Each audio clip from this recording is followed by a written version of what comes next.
নিজের পরিবারের পার্সোনাল গল্পগুলো যখন আপনি আপনার পার্শ্ববর্তী মানুষের কাছে বলেন না, তখন সেই পার্শ্ববর্তী মানুষগুলো আপনার এই কষ্টের কথাগুলো, দুঃখের কথাগুলো দুর্বল আকারে নেয়।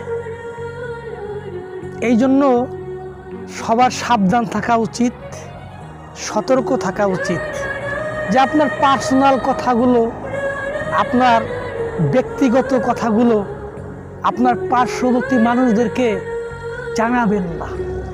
ওখান থেকে সতর্ক থাকেন। আপনি সমাজেও ছোট হবেন, ওর কাছেও ছোট হবেন।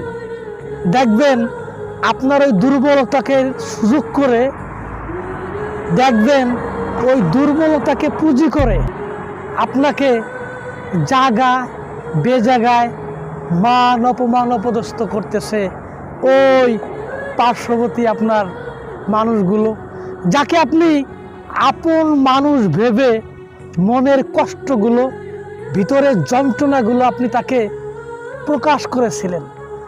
আর সেই প্রকাশ করার কারণে হয়তো আপনি ভেবেছেন যে আমার ভিতরের যন্ত্রণাগুলো হালকা হয়ে যাবে, আমি একটু ভালো থাকব। কিন্তু নসিব বড় খারাপ, কপাল বড় খারাপ। ওই পার্শ্ববর্তী মানুষটি আপনার এই দুর্বলতাকে পুঁজি করে সে আনন্দ নেবে, মজা নেবে, আর আপনার কষ্টকে আরও দীর্ঘায়িত করবে। এই জন্য আসুন সতর্ক হই, সাবধান হই।